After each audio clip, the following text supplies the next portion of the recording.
గుంటూరు జిల్లా నులకపేటలో విషాదం చోటు చేసుకుంది. అప్పుల బాధ భరించలేక మహిళ ఆత్మహత్య చేసుకుంది. 4 పేజీల సూసైడ్ లెటర్ రాసి ఆత్మహత్యకు పాల్పడింది మహిళ. అప్పులు ఇచ్చిన వడ్డీ వ్యాపారస్తుల వేధింపులు తాళలేక సూసైడ్ చేసుకుంటున్నట్లు లేఖలో తెలిపింది. ఘటనపై కేసు నమోదు చేసుకున్న పోలీసులు విజయవాడకు చెందిన 2 వడ్డీ వ్యాపారస్తులను అరెస్టు చేశారు.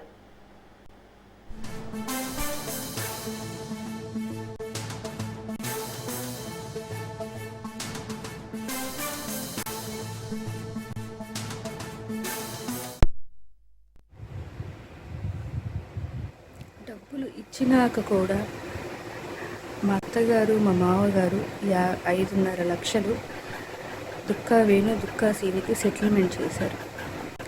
చేశాక కూడా 7.5 లక్షలు ఇంకా కట్టాలి అని చెప్పని మమ్మల్ని హెరాస్ చేస్తున్నారు.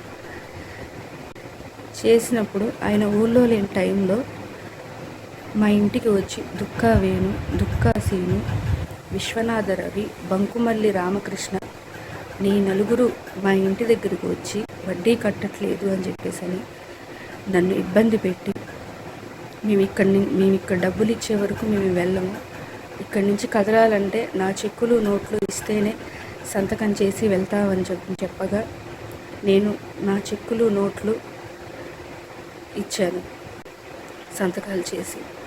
మా వారికి ఫోన్ చేస్తే అప్పుడు ఆయనకి కలవలేదు. వీళ్ళు ఇలా వచ్చారు, ఇలా సంతకాలు అడుగుతున్నారు చెక్కుల నోట్ల మీద అని చెప్దామని చూస్తే వచ్చినాక చెప్తే ఎందుకు ఇచ్చావని చెప్పని నన్ను తిట్టారు. ఇప్పుడు ఆ చెక్కులు నోట్లు పెట్టుకొని మమ్మల్ని చాలా ఇబ్బంది పెడుతున్నారు.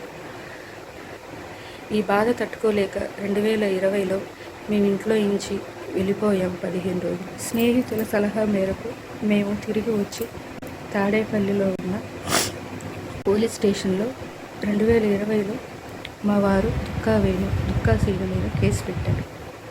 అప్పుడు కేసు పెట్టినప్పుడు వాళ్ళ దగ్గర ఉన్న కొన్ని చెక్కులు మాత్రమే సిఐ గారికి ఇచ్చారు. స్టేషన్ నుంచి బయటికి రాగానే మిమ్మల్ని చంపేస్తామని చెప్పేసి బెదిరించారు మమ్మల్ని. ఆ చెక్కులు నోట్లు బాజీ ప్రసాద్కి ఇచ్చి నా మీద కేసు వేయించారు. కోర్టుకు వెళ్ళిన ప్రతిసారి నన్ను ఇదిగా మాట్లాడుతున్నారు. మేము చెయ్యని తప్పుకు మేము ఎందుకు శిక్ష పడాలి, నాకెందుకు ఈ నరకం, ప్రతిసారి కోర్టుకు వెళ్ళిన ప్రతిసారి ఇదే నాకు బాధ.